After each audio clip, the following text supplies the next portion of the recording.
And welcome to the Halloween edition of the peanut M&M is really unbelievable. Dave Rothenberg's Giants Obsession. I am Dave Rothenberg, the Hawaiian Giants fan. As you can see, it's a Hawaiian theme for me.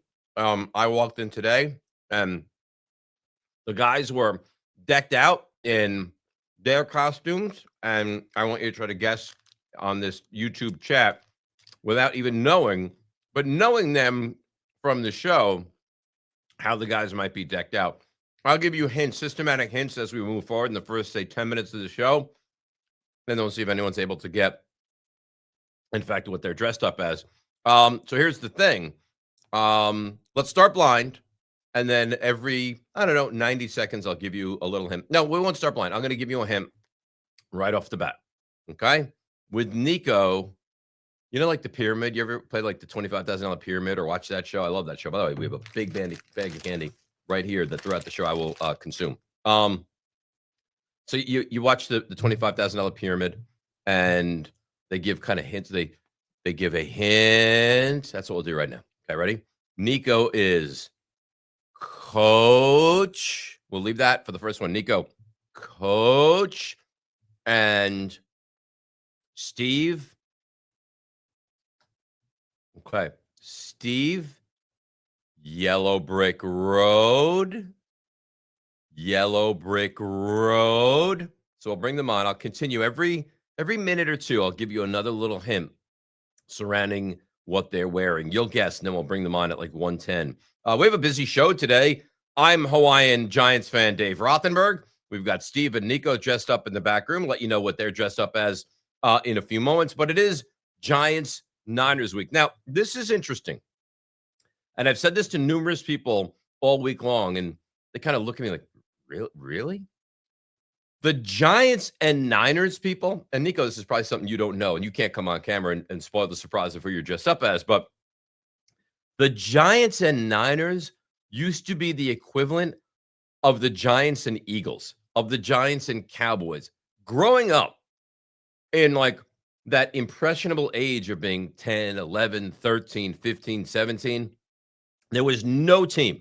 Eagles, Washington, Dallas, you name it. There was no team that I hated more than the San Francisco 49ers. It started in 81. And the funny thing is, the Giants and Niners both got good at the exact same time, right? Niners a little bit earlier, I guess. Like the Niners were good, really good in 81 and won the Super Bowl. And along the way, who'd they beat in that playoff run? They beat the Giants. So the Giants beat the Eagles in 81 in a playoff game.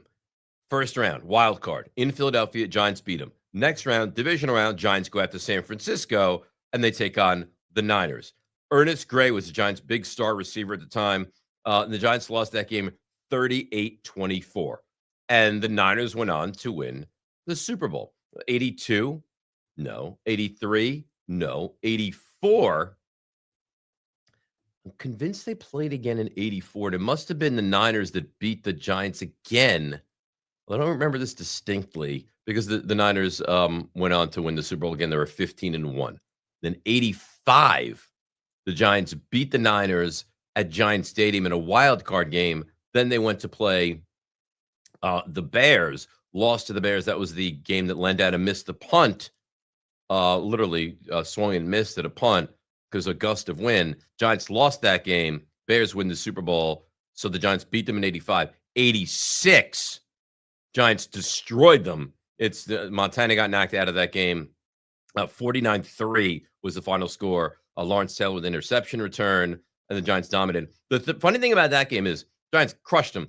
Early in the game, the Niners had a moment where they ran a play to Jerry Rice. It was, ironically or not, a slant to Jerry Rice. He takes it. He's gone. He's going to go to the house. He starts to break away and just fumbles the football. Giants recover it, and that was a bloodbath of a game. And then the Giants go on to win the Super Bowl. Then 87, no, it was a strike, and the Giants didn't make the playoffs. I think they finished 6-9 that year. Those replacement players was a disaster. 88, they did not face each other. 89, the Giants lost to the Rams.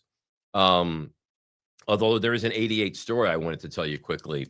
And in 1988, we have everything we're going to do today, by the way. It's a happy Halloween show. Exciting about that. Big bag of candy. I'm going to probably consume some. I can't help myself around candy. So we're all dressed up. I'm Giants Halloween man. We have a Giants breakdown with the game, game breakdown. Locks of the week, fantasy play 'em if you got them. Parlay review, which I don't think went great again. And I just created on the fly because I'm an idea guy. The Giants inspired Mount Rushmore of best candy. They had the idea of Mount Rushmore of Halloween costumes. That's a horrendous Mount Rushmore. I mean, with Frankenstein, that's terrible. Mount Rushmore of Halloween candies. All right, let me give you another hint. So I gave you Coach and I gave you Yellow Brick Road. Now, without coming, Nico, Steve, you can talk without showing video, correct? Correct. Can I hear you? Okay, great. So any guesses at who you might be as of yet from the people in the There are YouTube plenty chat? of guesses. Anybody close? Yes, there is someone very close. Anybody accurate? 2 people accurate. On yours? Yeah. Okay. So we don't need to continue to give guesses for you. For me, no. For Steve, we do. Steve, we do. All right. So let's give another Steve clue. Do you find it disconcerting that I'm eating candy while I'm doing this? I enjoy it now. You like it? Okay. I love it. You find it disconcerting, Steve? No, I think it's great. Okay, great. Great content. Very delicious. So, I gave you Yellow Brick Road for you. My second hint for you, Bernie Taupin.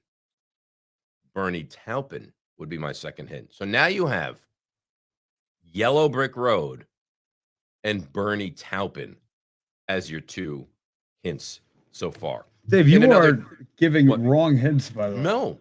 Yes, you are. No. And I'll explain why when we reveal who, in fact, you are. You're the worst.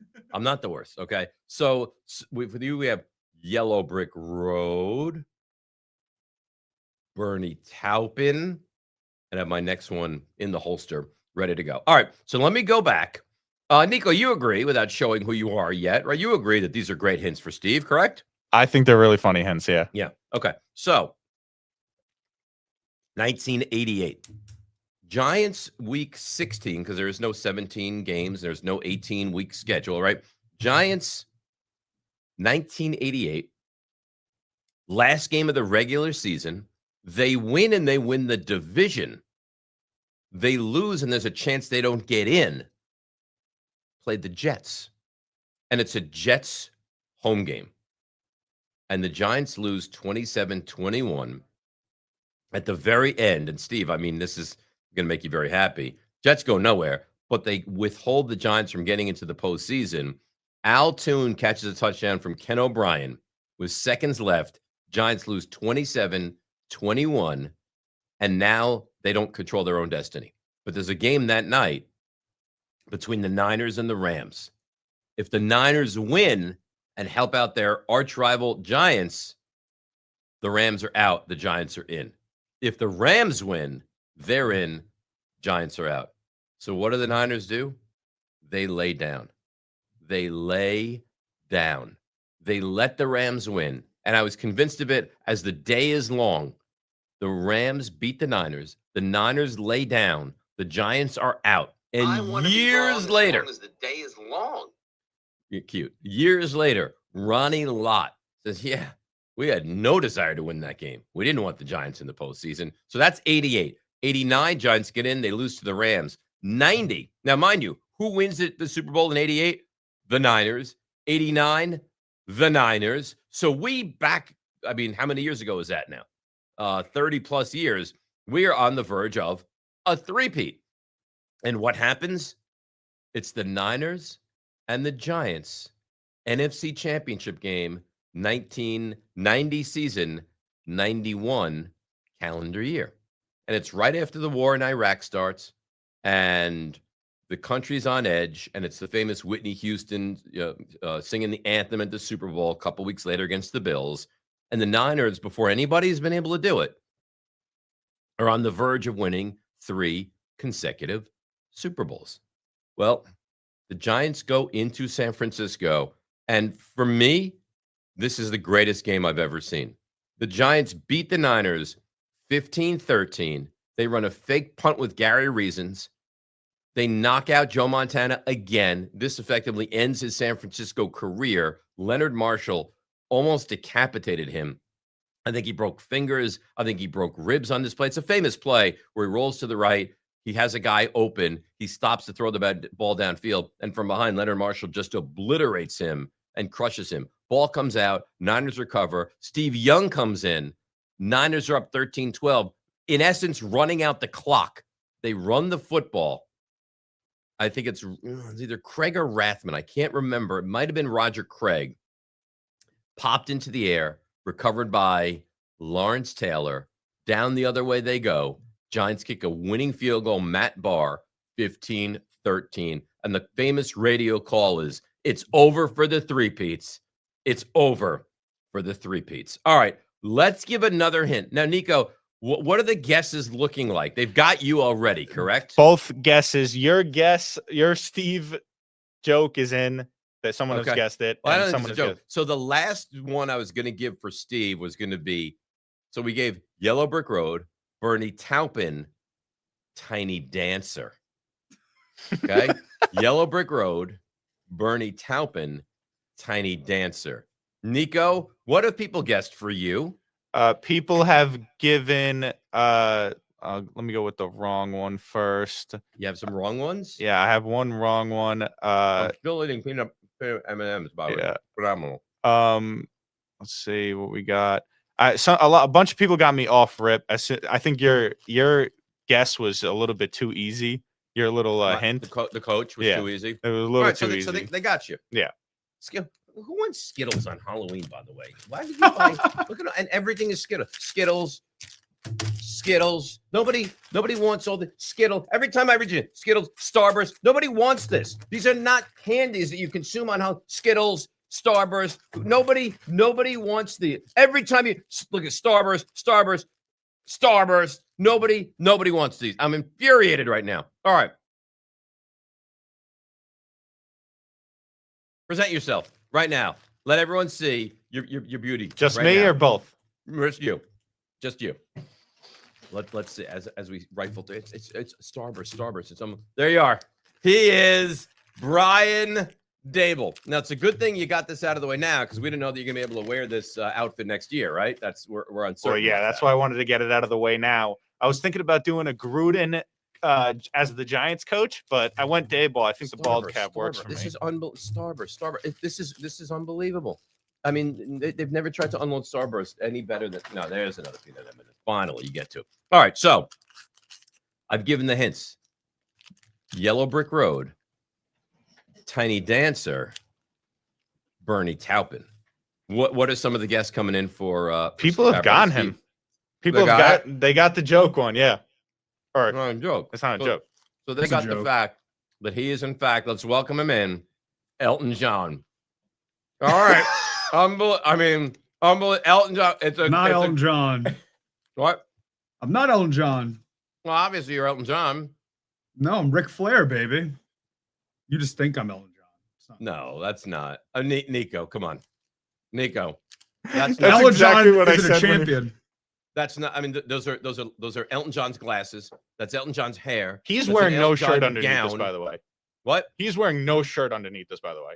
Yeah, that's you're Elton John. Hey, I swear to you, the only thing that gives it any appearance that it might possibly be Ric Flair is the belt. That's the only thing that even leads you to think. Like if I saw you right now walking down the street, Halloween, so I wouldn't think you're a freak because everyone dresses up strangely, right? Mm-hmm. I would say, all right, I don't understand why that man is carrying that belt. Or here's what I would say. Why is Elton John carrying that belt? That's what I would, because you are Elton John.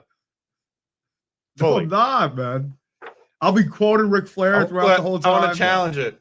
No, I'm challenging this. I'm challenging this call. This is awful. That's absolutely awful. Do you not agree with me that this is the lack of peanut M&Ms and the amount of Skittles and Starburst? There's a lot of Skittles in there. I agree. Terrible. Yeah. I apologize. I threw these all over the place, but that's fine. I couldn't continue to pick the wrong thing out of there. It's terrible. All right. So, Elton, Brian, we appreciate you guys and all the work that you do. and we will bring you back in a couple minutes. By the way, we're going to do the Twitter guessing or the Twitter questions and comments, which we're excited about. So I know throughout the week, everyone throws their questions and their comments on Twitter, and then we reveal them on today, this Friday, Halloween. So we'll do it next Friday, and then following that every week after that. So here's the way I see this game on Sunday breaking down between the Giants and the Niners. Oh, and I didn't finish, but then, and this is so sad. It still pains me. 1993 into January of 94, the Giants, was it 94, 93 to 90? I think it was 93 into 94. Might have been 94 to 95, but I think 93 into 94. Giants, it was 92, 93. I don't remember now. But the Giants beat the Vikings at home. And there's this thought that this is going to be the end of Lawrence Taylor. I think it was 93, the end of Lawrence Taylor and the end of Phil Simms. They're going to be done. And that's the mindset that everyone has. So the Giants beat up on the Vikings. They move on. They take on the Niners, and they get drubbed. The same way the Giants beat the Niners 49-3 a couple of years prior.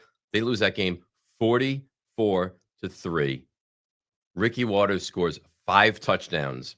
And there's a famous clip that it almost makes me want to cry. They show Lawrence Taylor on the sideline, kind of head in hands, just sitting there realizing this is it. It is over. There will be no more. So, yeah, it has been a long-standing rivalry of these two teams, either despising, not liking. And on top of all those, for my money, one of the most famous games that I've ever seen was in 1990. And both the Giants and the Rams were undefeated Giants and the Niners were both undefeated regular season. I think they were both 9-0. And the Giants played the Eagles. They were playing each other the following week, Monday Night Football. And the big thought was the Giants and the Niners would both be undefeated, 10-0, which is wild. Monday Night Football would draw ratings that would be absolutely through the roof. So the Giants played the Eagles. And it's that famous game where they hit Randall Cunningham. He went down, but he kept his hand on the ground, didn't fall. Carl Banks had hit him, and he got up and he threw the football for a touchdown. The Giants lose to the Eagles. The Niners lose to the Rams.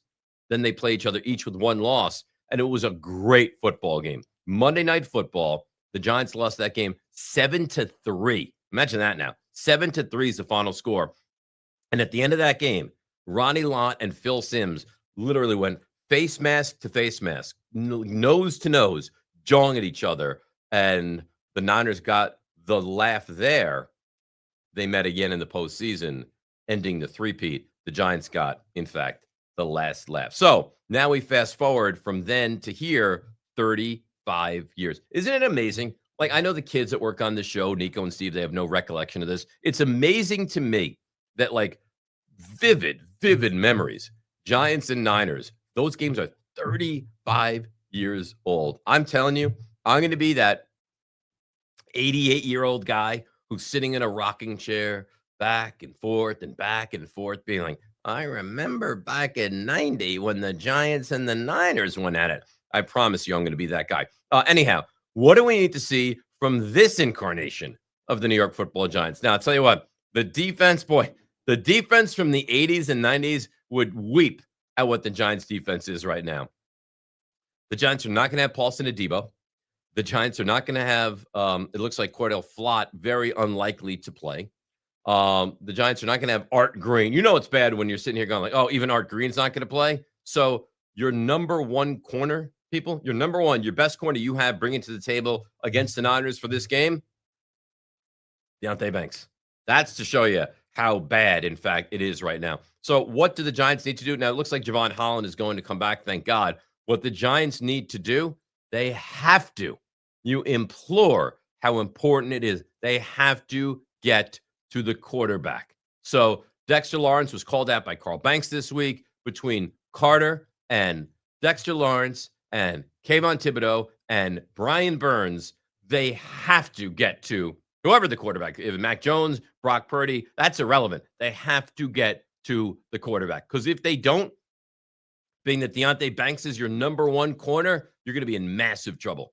And you can. The offensive line for San Francisco is not great. Also, you need to figure out a way to slow down Christian McCaffrey. He is, if not the best running back in football, certainly one of the top 2 or 3 running backs in all of football. You have to figure out a way to slow him down. You have to, okay? Because he's too good. And what worries me is the Niners are so good at hitting the edge with that rush, and the Giants are so bad. Like, I really worry. And amazingly enough, I don't think the Niners defense is great right now.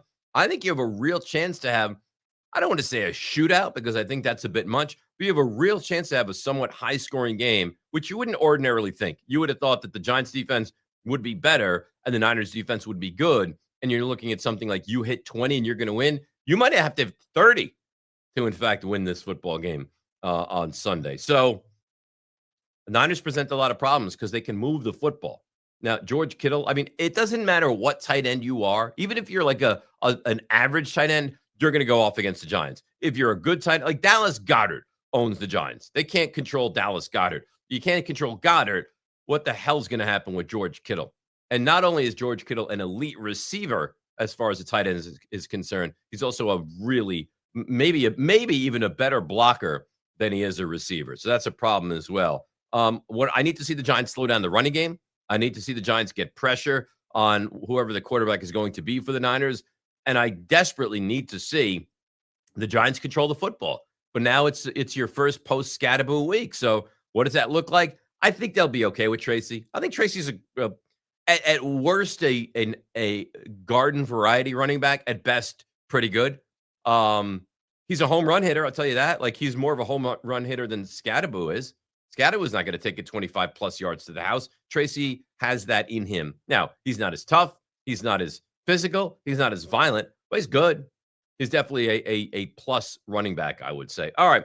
So I want to continue to attack this game, and I want to get into the comments of what Robert Saleh had to say about Jackson Dart. See, everyone says about me all the time, like, oh, and I don't think at all I'm a Giants apologist. I think I'm really tough on the Giants, but I hear all the time, oh, you're so pro Giants, you can't see the forest through the trees. And the only reason you think Jackson Dart is so good is because he's a member of the Giants. That's not true. You never heard me say this about Daniel Jones. All right. And it's not only me or Giants fans that are impressed with what they've seen so far from Jackson Dart. It goes a lot beyond that, and we'll get to that in just a couple of moments. So, guys, can you hop on and can we get to some of the questions from the Twitter folks right now? Brian Dable, Sir Elton. We bring them back here on Dave Rothenberg's Giants Obsession. By the way, on the Obsession, Instagram, TikTok at DR Giants Obsession, on Twitter at DRNYGO, Spotify, Dave Rothenberg's Giants Obsession. And Coach, why don't you tell people how they can get involved in the YouTube aspect of all this, please, would you? Yeah, absolutely. So basically, you can like us. You can like the video right now in the bottom right or right below in the description. Subscribe to us. Every subscriber. You go ahead. Helps. I'm just having a couple of peanut M&Ms. Go away. You can also join us in our members. We're doing a little reorganizing maybe next week of the member tiers. The $5 tier is going to be giving you member only videos every month, and we'll get more of you guys involved there. You can also join the community through that way too. Get some emojis that you can use in the chat. You know, the angry and sad Dave, and yeah, you can also Starburst. Yeah, I mean, I love Starburst. Do you? Starburst are pretty good. Starburst are great. The Starburst slander right now is insane. No, Starburst. It's chewy. I mean, if you were like the Tom Hanks character in Castaway, and you were looking for food on the island, and you came across Starburst, you'd be like, all right, I guess I'll eat that. Like, no, the Starburst it's not a great candy. As long as it's orange or yellow, I'm good. It's chewy. It gets caught in your teeth. You don't like yellow? No, I love yellow. It's not it's certainly not a Halloween candy. It's not a Halloween candy. I disagree. Like, what candy the you hate the dentist most, should give you Dave? Starburst as you're sitting there in the waiting room, just to be like, hey, have this, and then we'll really clean the hell out of your teeth. All right, so go ahead. So YouTube, subscribe, like us. All those are very important, right? Yeah. Also get involved in social media. You can follow us on all of our social medias, and we're going to go through the Twitter comments a little bit later on. And if you leave a Twitter comment throughout the week, we'll maybe put you in a Friday segment. Is this what I'm saying is accurate as well? We have 2,650 subscribers on YouTube. Yep. And Steve, you know what we said, right? We said we get to 5,000 and we're going to paint your face. Yeah, Giants colors. Not excited. Yeah, that'll be really. He's good. starting to More be than a Giants halfway fan. He's happy about that. All right. So we'll bring you on in a little bit to kind of recap the Twitter questions and comments and all that stuff.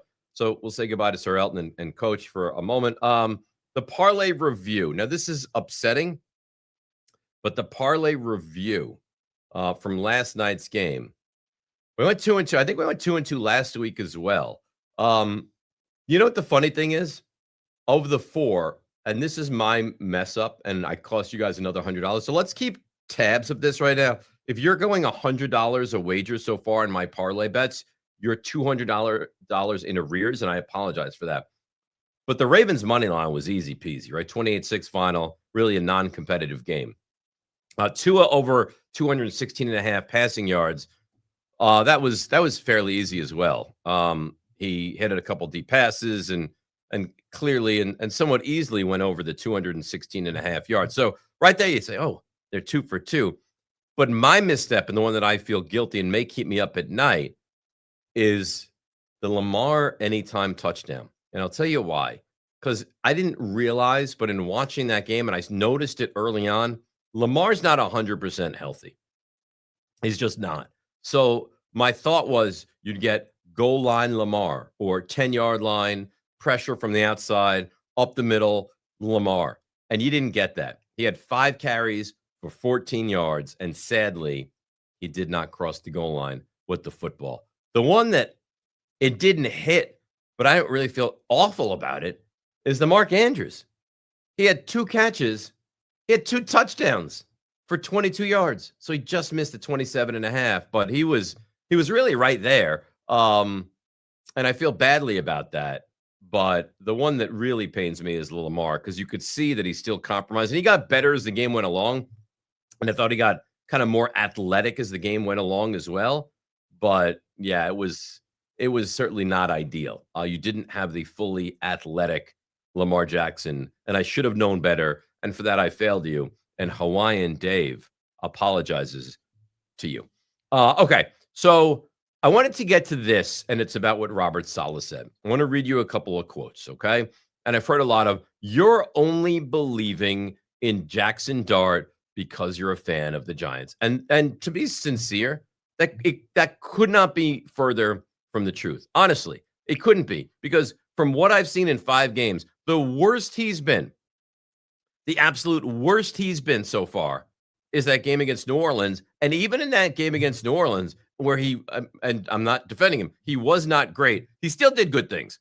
Like the Giants still had a 14-3 lead. He still hit Theo Johnson for 2 touchdowns. So even when you don't get him playing overall great, he's still more than competent. Chargers, he's good. Who else did he play against? I'm trying to remember now. He played against the Eagles. He was good. I thought this past week against the Eagles, he actually played pretty well. So I don't think this is me with this idea that Jackson Dart is really good and I'm on an island. And just to kind of prove a point, how do you feel about Matthew Stafford? Like, he's a pretty knowledgeable guy, right? He was talking about the best young quarterback in football right now. Who did he say it is? Jackson Dart is what he said. Nick Fangio. Do you think he's a pretty good football mind, defensive coordinator of the Eagles in preparation for the game against the Giants? What did he say? I believe the quote was, a lot of teams are going to feel really awful that they didn't take Jackson Dart before the Giants did at 25. Does that hold any water, any weight whatsoever? What did Kyle Shanahan say earlier this week? Raved about how good, how impressed he is with Jackson Dart. And then Robert Saleh, who you could sit here and tell me, Robert Saleh, the head coach, that leaves a lot to be desired. I don't know that anybody can realistically win with the Jets, but Robert Saleh leaves a lot to be desired as head coach. Robert Saleh as a defensive mind is very good. Let me read you a couple of quotes. Saleh says, quote, they hit the jackpot on this kid. Quote, he's uber talented. Quote, Mahomes-esque. Quote, that's not me. That's not, as you'd like to think, Giants apologist, which I'm not, Dave Rothenberg. That is a defensive coordinator in this league, a former head coach in this league. Guys, don't you see by now he's the real deal? He's it. Look how mobile he is. Look how athletic he is. Here's the thing. In your wildest fantasies, you couldn't have thought that on and off the field, he would be this good this quickly. What do you mean off the field? He's as good off the field, in the locker room, on the sideline, as he is when he's under center. He has it. I would be shocked if we got to 3 years, 5 years, 10 years down the road and we weren't talking about, boy, that is a hell of a quarterback that the Giants are fortunate enough to have. You know what? Mahomes-esque? I wouldn't even say that. I would utter nothing like Mahomes-esque. I think this kid has a chance to be really, really special. So buy in. Because what have you seen 5 weeks in that doesn't make you think? I think the only thing you could possibly say is, I need to see more. Fair. I think that's fair. But do you think he'll ever have worse weapons than he does now? Do you think he's ever going to have to go into a season with the likes, and it's not meant to be disrespectful, but the likes of Wan'Dale Robinson as the big offensive weapon the Giants have? You could argue that at this moment, in the first 5+ games that he's been the Giants quarterback, he will never, ever have worse weapons than he does now. Malik Neighbors, yeah, enjoy him for a quarter and a half. Now he's gone. Cam Scatterbo, 7 touchdowns. He's a difference maker. He looks awesome. Now he's gone. Darius Slayton, who at best is an average wide receiver, he missed time with a hamstring. So he is making, and this is always my definition, and I do not want to compare Mahomes to Dart. I think it's ridiculous. But what do you think about the great quarterbacks in this league? The great quarterbacks you've ever seen, they take meh receivers, right? Juju Smith-Schuster or, Calvin Austin or guys like that. And you're like, wow, I didn't realize that guy was so good. Well, it's not that they're so good. It's the fact that the quarterback happens to be so good. So look at what he made Jalen Hyatt look functional. Theo Johnson looks pretty good. Daniel Bellinger is doing things you've never seen before. So do you find that coincidental, or do you find it the fact that that's just what we're working with here? This kid, and don't be scared to stand up and scream it from the rooftops, this kid is special. He is. Now, I don't know that it's going to translate to a lot of wins. And here's a dilemma as I'm on my way here today that I was like, that's really tough. And that's really interesting. And that's this. If you are of the mindset that you don't really like Brian Daboll and you want to see him go, now this becomes kind of a devil and an angel on your shoulder of what, in fact, you want to see happen. So for argument's sake, the Giants win Sunday. They beat the Niners. The Giants go to Vegas and win. They beat the Raiders. The Giants at home against Washington, who I don't believe is a great team, by the way. Oh, they win that game as well. And the Giants, I know they sneak another win in there, and they finish with 6 wins. Well, let's revert back to what the coach said, the owner said at the end of last season. Next year, I need to see some wins. Next year, I need to see a quarterback. Well, the Giants won 3 games last season, and I don't think you could find someone around NFL circles that would say the Giants don't have the toughest schedule in all of the league this year. So if you're somehow able to get to 6 wins and you go through the season, you say to yourself, boy, this quarterback's it. How do you not bring Brian Daboll back? And I said I would wait. So I'm not sitting here telling you what I definitively think should happen. But at this moment, what direction would I lean in? I think I would prefer to move on and bring in another head coach and go in that direction. I would not keep you. I'm sorry. But how, in fact, can you move on from him if he were to win 6 games with the toughest schedule in the NFL? And at the end of the year, you get to the point where you're saying, boy, this quarterback's got it. So it feels like it's almost counterintuitive. You can't root for the Giants to lose, but if the Giants wind up winning, you might wind up with more Brian Daboll, which you might not want as you see it here right now. So it's kind of a catch-22 situation. And that's kind of my take on that whole thing. All right, let's bring Coach and Elton back in. Guys, we need questions. We need comments. You said they've been rattling. You know what I love about Steve? is that I continue to call him Elton John, and every time I do, he makes sure to put that belt in the most obvious of areas. So you look at it, you're like, wait a minute, what? Why would It's a Elton prop, John be Dave. carrying a championship belt? It really is one of the great questions we've seen. Very mean. Yeah, I don't think He so. took I the was so glasses excited off. for this. Why he the took- glasses off? He took him off so he doesn't have to look like Elton. Yeah, apparently makes me look a little more like Ellen. I So should brought let me ask shades. you this before we start with the question, the comments from Twitter. Were people on the YouTube chat of the mindset that yes, you do in fact look like Elton John? Yeah, we actually have Yeah. a poll going on with currently right now 14 votes. It is 50-50 down the middle. Who is the best costume, me or Brian Dable I or don't Ric care Flair? about the best costume. No, wait, but I gotta No. go. Should. I go.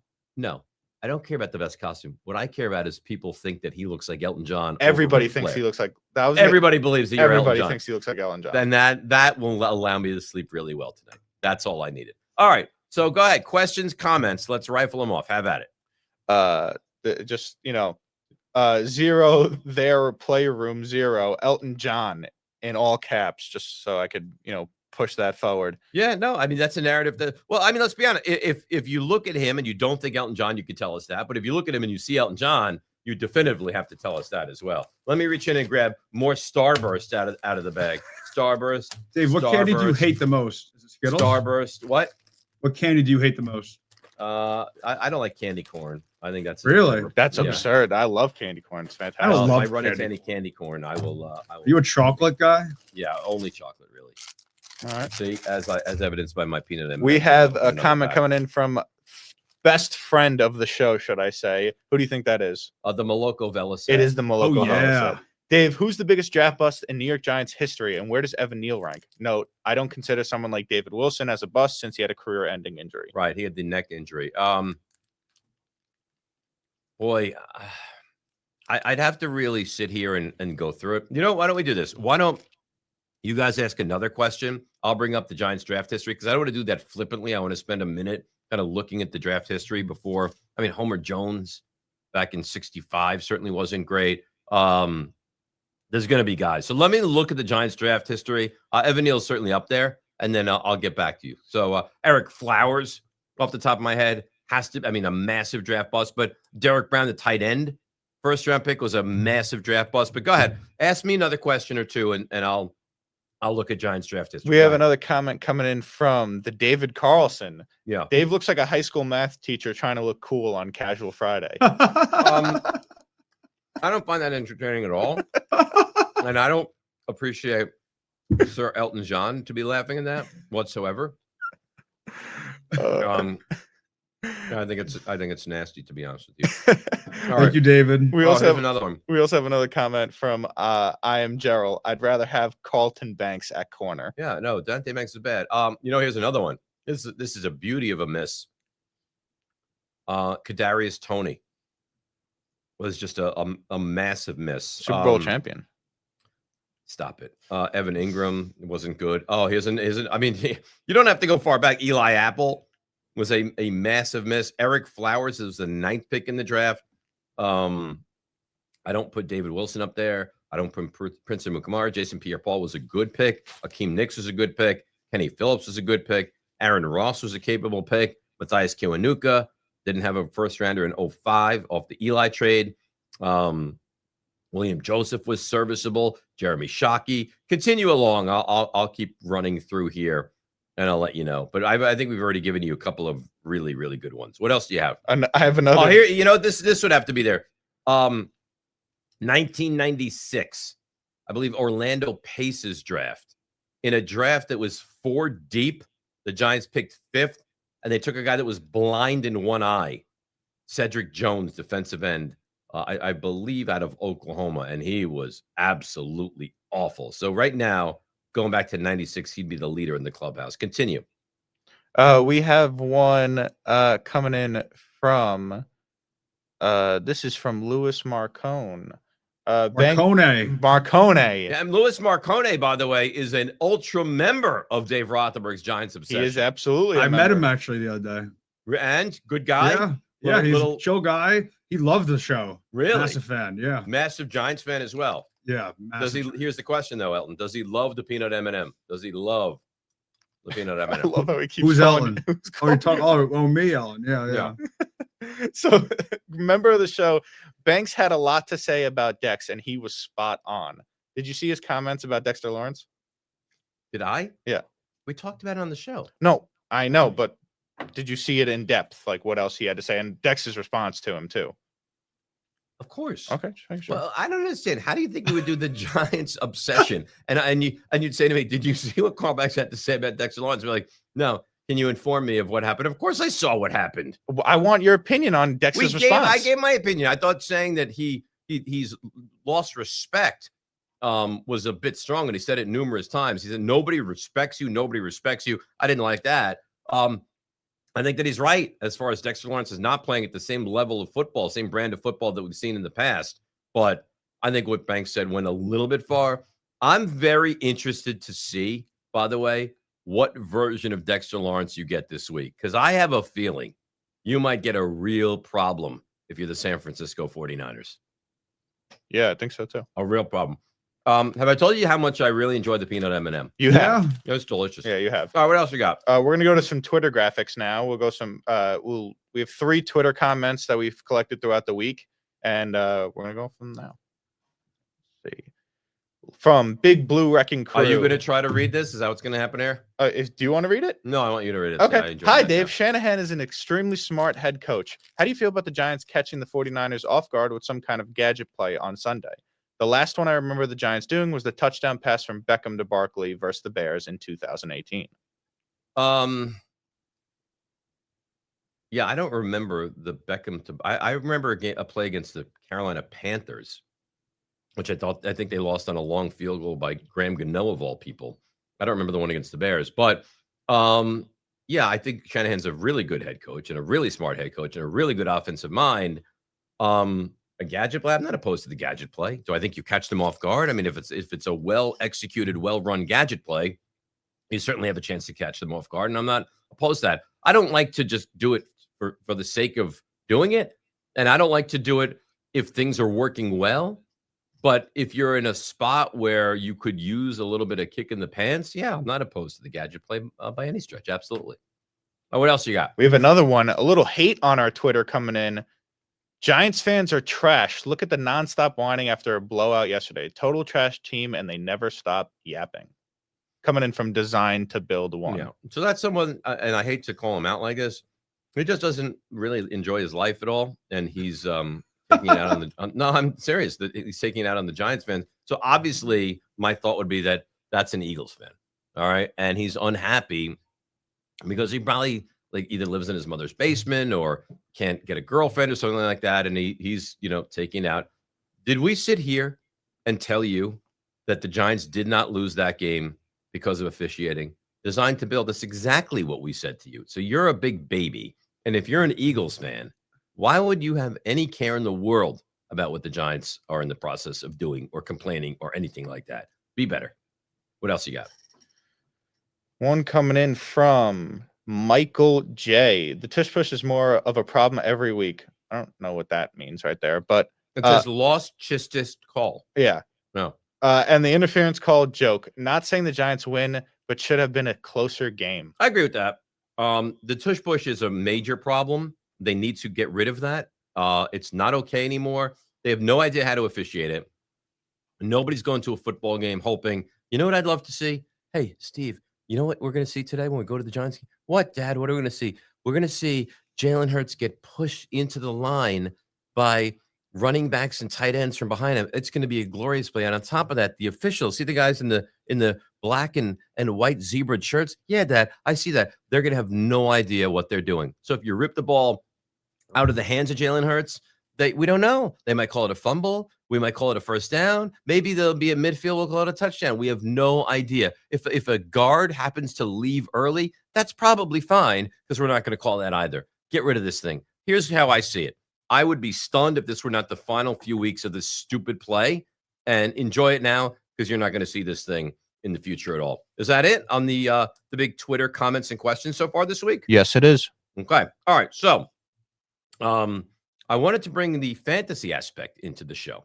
The Play 'em If You Got 'em segment, the spooky Halloween edition of Play 'em If You Got him. Oh, but first, Dip Parikh says, "Hi, Dave.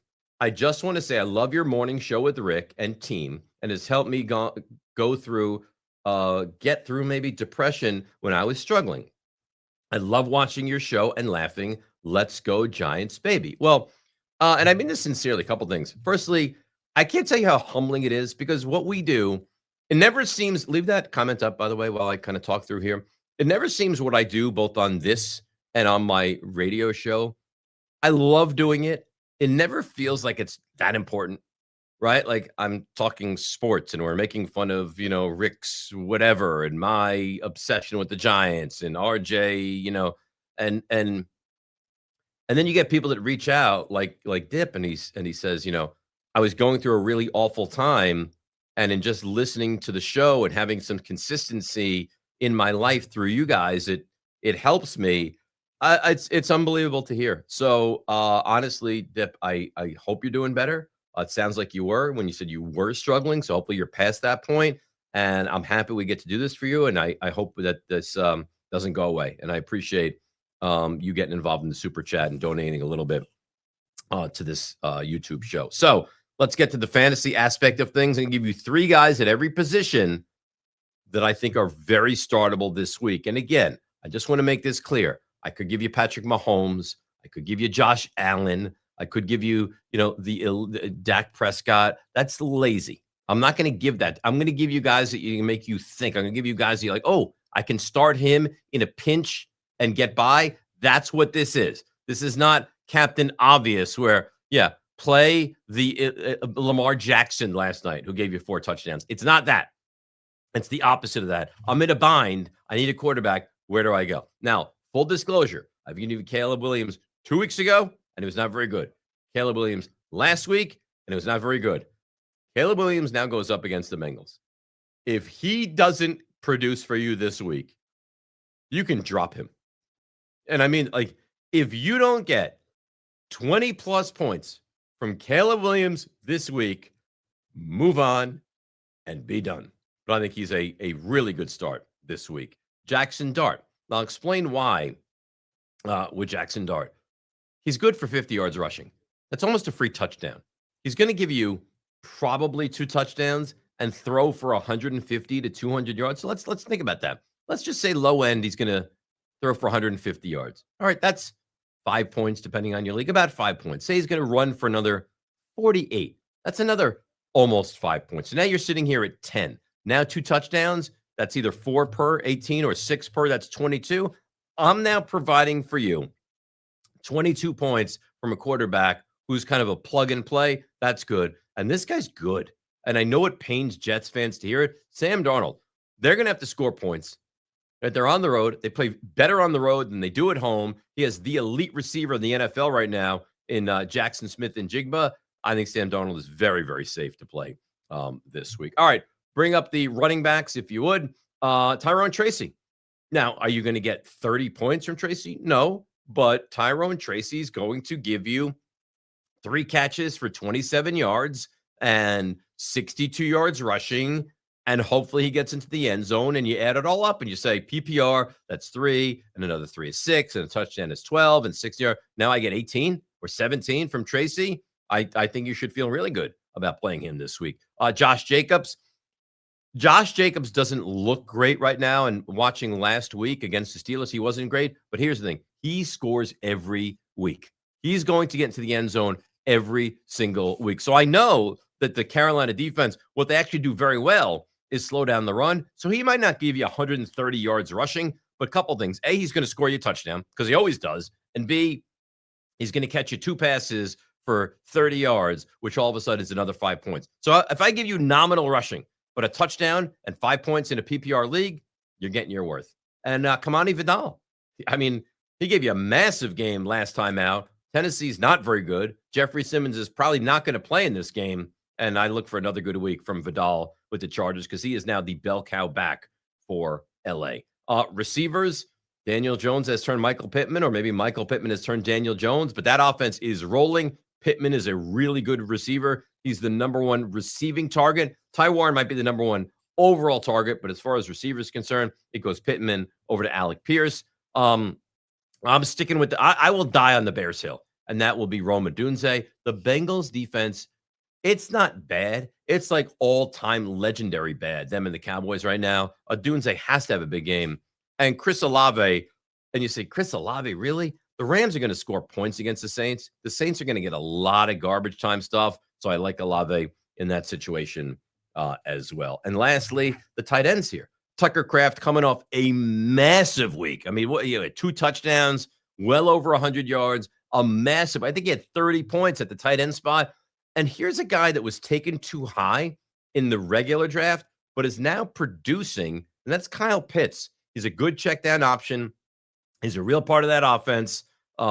Drake London is supposed to be back. Bijan Robinson, and then Kyle Pitts is kind of that third weapon. He'll be fine. And Dalton Kincaid.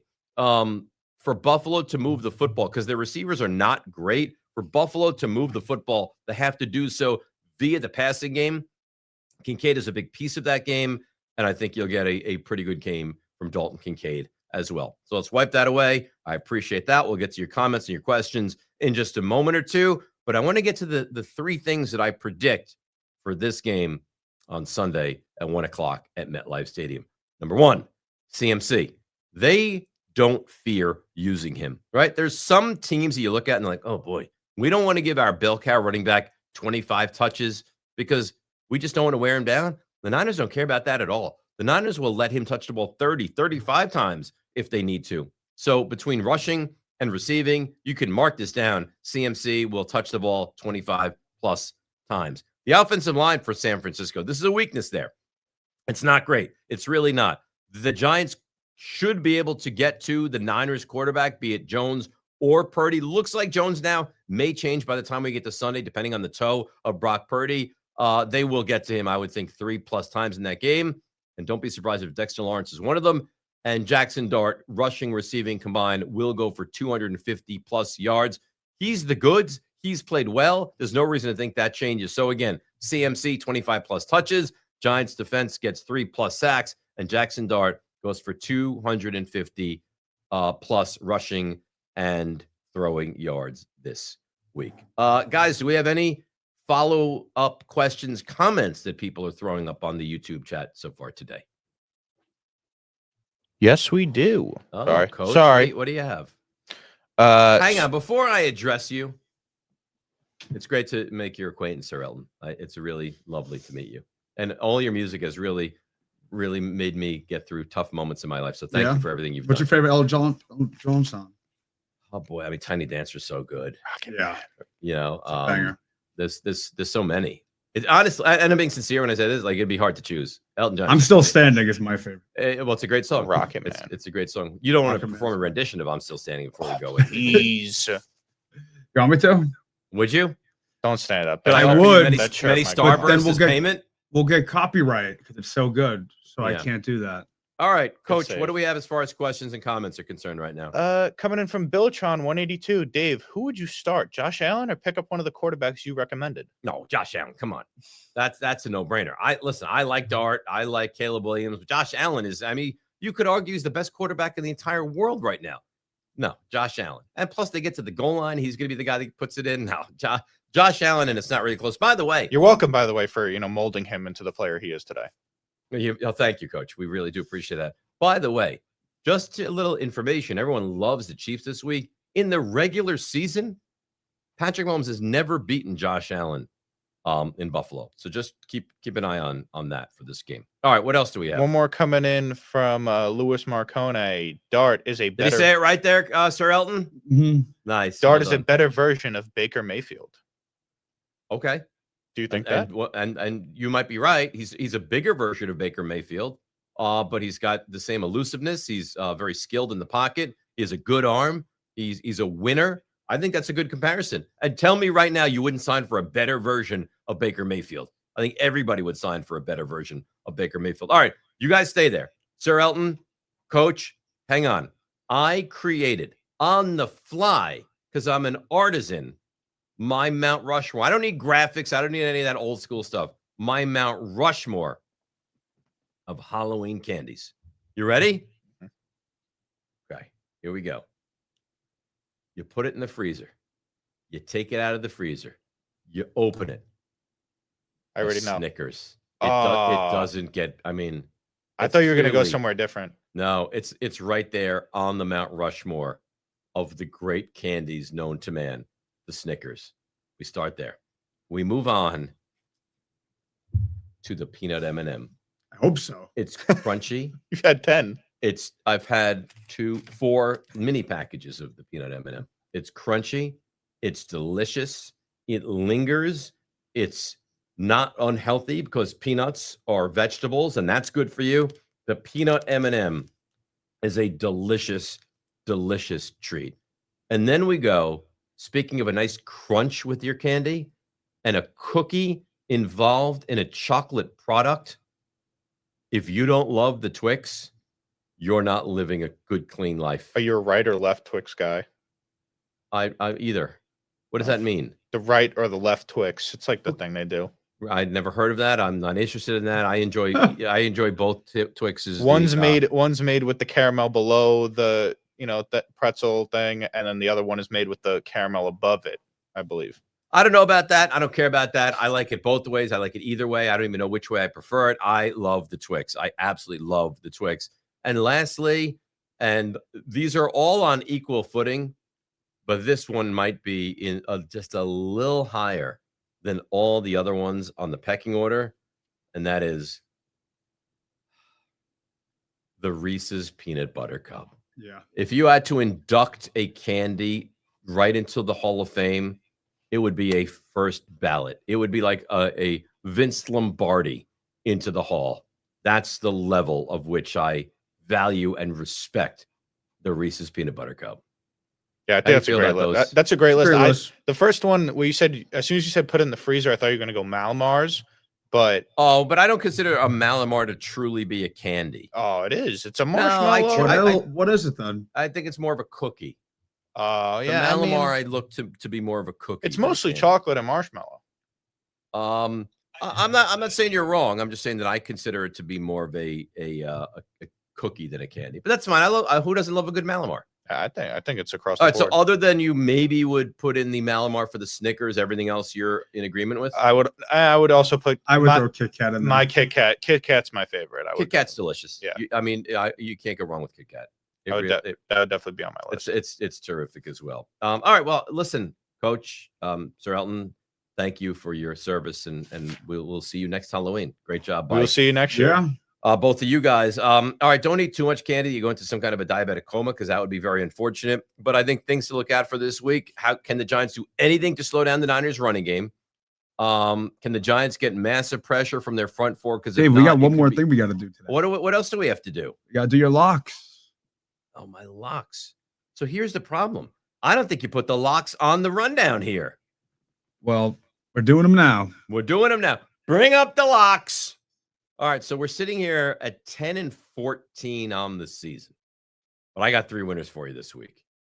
Number 1, they don't lose on the road. I think they've won 9 consecutive road games. Seahawks -2.5. It's a gift. I give you a gift. Like, I take this Skittles and I gift it to you, is what I do. So lock down the Seahawks -2.5. The Lions -9.5. The Lions are off a bye. The Lions score 30 points every week. The Lions' running game is almost unstoppable. The Vikings are not what we thought they would be. And J.J. McCarthy is the quarterback who's played 2 games in his NFL career. And of the 8 quarters, 7 have been bad. I'll take the Lions and I'll lay the 9.5. And my third and final pick is the Houston Texans. I don't trust the Broncos yet. Houston's coming off their best game of the season last week against San Francisco. They're only laying 1.5. They're home. We look at this as a battle of 2 of the better defenses. I think Houston's defense is, in fact, better. Stroud, without his weapons, played very well last week. I like Houston to outright win this game by more than a point. And there's my 3 games. So hopefully we go at least 2-1, if not 3-0, and start to inch our way back towards 500.